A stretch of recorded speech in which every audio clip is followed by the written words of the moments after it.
हमारे सभी YouTube family को बहुत बहुत जय जय श्री सीताराम। हमारे जीवन में दुख, कष्ट और परेशानियां ये बनी ही रहती हैं। कई बार रोग बहुत ज़्यादा खिंच जाता है, कई बार पकड़ में नहीं आता है। तो आज ये जो वीडियो है मैं उस सुख और समृद्धि की बात करने के लिए बना रहा हूँ, जिसके छोटे से प्रयोग को आप अगर कर लेंगे तो जीवन में से धीरे धीरे कष्ट, दुख, समस्याएं, परेशानियां दूर होने लगेंगी। और एक जो आपको बोनस टिप देने वाला हूं लाल किताब का, कि अगर आप रोगी हैं या फिर आपके घर में कोई लंबे समय से किसी को रोग चल रहा है, तो वह ऐसा क्या उपाय करे कि धीरे धीरे से उसका रोग कटने लगे। क्योंकि देखिए, जो प्रारब्ध की परेशानियां होती हैं वो हम भुगत सकते हैं, क्योंकि ये विधि का विधान है कि हमने अगर किसी को दुख पहुंचाया है तो ये जीवन मिला ही हमारे को, देखा जाए तो अपने उस प्रारब्ध को सुधारने के लिए और उस कर्म को भुगतने के लिए जो हमने कभी जाने अनजाने किसी के साथ कर दिया, किसी कमजोर को हमने डरा दिया, धमका दिया, तो आज की डेट में हम कमजोर बनेंगे और कोई हमारे को डराएगा, धमकाएगा। लेकिन जब हम प्रभु की शरण में चले जाते हैं, कुछ उपाय कर लेते हैं, तो उससे वो परेशानियां थोड़ी कम हो जाती हैं, खत्म नहीं होती हैं, वो परेशानियां जो हैं कम हो जाती हैं। उसी तरीके से रोग खत्म नहीं होता है, लेकिन वो कंट्रोल में आ जाता है। क्योंकि तमाम बार ऐसा होता है, ऐसा देखा गया है कि लोग एक रोग को लेकर लंबे चले जाते हैं, उनका अच्छी तरीके से डायग्नोस नहीं हो पाता। तो सबसे पहले आज मैं हनुमान जी के उस उपाय से शुरू करने वाला हूं, क्योंकि होलिका दहन के अवसर बार बार नहीं आते, साल में एक बार आता है। तो सबसे पहला ये उपाय है सुख और समृद्धि के लिए। हम ऐसा क्या करें कि हमारे घर नजर दोष, टोने टोटके से बचा रहे, नकारात्मक जो है ऊर्जा से बचा रहे, हमारे घर के अंदर कलेश का वातावरण ना हो। क्योंकि देखिए, जहां पर कलेश होगा वहां पर लक्ष्मी जी नहीं टिकेंगी, जहां पर लोगों के विचार गंदे होंगे वहां पर लक्ष्मी टिकेंगी नहीं, जहां पर लोग एक दूसरे की ग्रोथ से चिढ़ेंगे। क्योंकि देखिए, आजकल कई बार ऐसा देखा गया कि भाई भाई ही आपस में झगड़ने लगते हैं। ठीक है, जिन माता पिता ने एक घर बनाया होता है और ये सोचकर कि इसे हम स्वर्ग के समान सुंदर बनाएंगे, लेकिन उस समय उन माता पिता के सपने टूटने लगते हैं जब उनके बच्चे आपस में झगड़ने लगते हैं। अच्छा, मजे की बात, जिस पिता ने पूरी जिंदगी एक मकान बनाने में लगा दी होती है, उस पिता की किसी को फिक्र नहीं होती। फिक्र होती है पिता के बनाए हुए उस मकान की, पिता की जोड़ी हुई संपत्ति की। तो मेरा कहने का सिर्फ इतना सा अर्थ है कि सबसे पहले तो विचारों में शुद्धता लेकर आइए, क्योंकि अगर विचार शुद्ध नहीं होंगे तो कोई भी उपाय वैसे भी काम नहीं करेगा। लेकिन कई बार ऐसा होता है ना कि आदमी जब बहुत गहरे दुख में पड़ जाता है, तब उसको भगवान की याद आती है, तब वह सोचता है यार कुछ तो ऐसा कर लूं कि मेरे घर की समस्याएं खत्म हो जाएं। उस समय पिता की भी याद आती है, उस समय सोचता है कि चलो मैं पिता के पैर ही दबा लूं, कम से कम इस बहाने ही जो है कुछ तो मेरे को मिलेगा। तो आप निस्वार्थ भाव से अपने माता पिता की सेवा कीजिए, विचारों को शुद्ध रखिए। इतना काम अगर कर लिया, फिर जो भी उपाय करेंगे वो कम से कम आपकी अला बला को टाल देगा, आपके घर के वातावरण को जो है एक वाकई में स्वर्ग की तरह सुंदर बना देगा। तो इसके लिए आपको करना क्या है, आपको गाय के गोबर का उपला चाहिए। गाय के गोबर का होना चाहिए, ऐसा नहीं होना चाहिए कि आप भैंस के गोबर का उपला ले आए, बट जहां से आपको कंफर्म हो कि ये गाय के गोबर का उपला है, ये गाय के गोबर का उपला है। ठीक है, तो आपको ये उपला लेकर आना है। ये जो पूजा है महाबली हनुमान जी की, ये एक तांत्रिक पूजा है, इसलिए सिर्फ वही लोग करें जो मन से, वचन से, कर्म से शुद्धता को अपना सकते हैं, पवित्रता को अपना सकते हैं और ब्रह्मचर्य का पालन कर सकते हैं। क्योंकि देखिए, कुछ उपाय आपने किए और आपने शुद्धता का, पवित्रता का ध्यान नहीं दिया, तो वो उल्टे आपको फोड़े फुंसियां दे देगा, उससे फिर आप होंगे परेशान। ठीक है, तो इन चीजों का पहले ख्याल रखिए। उसके बाद में आपको चाहिए एक दीवला, ये आटे का दीपक है, ये चौमुखी दीपक है। ठीक है, ये आपको इसमें रख लेना है इस तरीके से। अब करना क्या है, आपको रात्रि की ये पूजा लगभग आप 10:30-11 बजे आपको ये पूजा करनी है। इस पूजा के लिए एक चौकी बनाएं, उस पर लाल कपड़ा बिछा लें। उस लाल कपड़े के ऊपर जो है हनुमान जी का पंचमुखी रूप अगर है तो बहुत अच्छी बात है, नहीं है तो जो भी आपके पास में हनुमान जी का विग्रह आप उसको रखिए। गंगा जल डालकर एक प्लेन वाटर जो है एक लोटा आप रख लीजिए, उसके ऊपर आपको एक नारियल रख लेना है। अब ये जो गोबर का उपला है ये आपको उसी लाल कपड़े के ऊपर रखना है।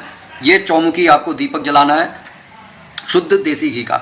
ठीक है, अब यही दीपक आपका जो है होलिका दहन तक, जब तक आप जिस दिन आपने ये पूजा उठाई है, चाहे फिर वो 2 दिन हो, 3 दिन हो, 4 दिन हो, आपका यही दीपक कार्य करेगा। ठीक है, ये मत, इसमें शुद्धता और इसमें पवित्रता का ध्यान ना रखें, क्योंकि भगवान जी के पास में ये सब चीज़ें शुद्ध हैं। अब आपको करना क्या है, इस तरीके से आपने इस दीपक को रख लिया। दीपक को रखने के बाद में इसमें आपने शुद्ध घी अगर है पॉसिबल तो फिर वो डाल लीजिए, अदरवाइज जो भी घी आपको मिल जाता है मार्केट में आप उसको इसके अंदर डालिए। यहाँ पर घी बता रहा हूँ, चमेली का तेल नहीं बता रहा हूँ। आपने डाल लिया, उसके बाद में सबसे पहले आप एक कटोरी में थोड़ा सा सिंदूर लें, उसमें चमेली का तेल मिलाएं और उसे अच्छी तरह से आप जो है मिला लें, मिक्स कर लें और उसका तिलक महाबली हनुमान जी को लगाइए। ठीक है, अगर पंचमुखी हैं तो सब पर आप तिलक लगाइए, उस तिलक को खुद लगाइए। गणपति जी का स्मरण करके संकल्प लीजिए कि मैं होलिका दहन तक अपने घर की इस नकारात्मक ऊर्जा को खत्म करने के लिए प्रभु आपकी शरण में आया हूँ और पंचमुखी कवच का मैं पाठ करूँगा। और आपको पंचमुखी कवच का पाठ करना है। रात्रि में जब ये आपका कार्य पूरा हो जाए, श्री राम जी की आप स्तुति कर लीजिए और हनुमान जी की आरती करके ये कार्य आपका समाप्त हो गया। अब आपको क्या करना है, नित्य 11 बजे के समय आपको शुद्ध पवित्र लाल वस्त्र पहनकर बैठ जाना है। पंचमुखी पाठ का आपको जो है पढ़ना है। उसके बाद में जिस दिन होलिका दहन जब हो उस दिन, उससे पहले आपको ये पाठ करना है। उस दिन आप ये मत देखिएगा कि नहीं रात में करना है, जब होलिका दहन का आपके स्थान पर समय हो उस दिन आपको ये पाठ कर लेना है। पाठ करने के बाद में आपको पूरी जो आपने पूजा कर ली है, पूजा करने के बाद में जो ये कंडा है, इस कंडे के 2 टुकड़े करने हैं। एक टुकड़ा ले जाकर आपको परिक्रमा करते हुए होलिका की अग्नि में जो है डाल देना है। ठीक है, वो जो आपने एक गोला रखा हुआ है लोटे के ऊपर, आपको वो भी जो है वहीं अग्नि में समर्पित कर देना है। जो जल है आप उसकी छींटे लगाकर किसी बरगद के पेड़ में आप वो डालकर आ जाएं। अपने घर के किसी गमले में आप उस जल को ना डालें, बस छींटे जरूर लगानी है। जो प्रसाद है, जो भी आप नित्य रखते हैं, उस प्रसाद को आप परिवार वाले आप ग्रहण कर सकते हैं। अच्छा जी, इसके बाद में ये जो आधा जो गोबर का उपला आपका बचा है, अब इसका आपको 8 दिन तक कोशिश कीजिए कि लगातार धुआं लगाएं।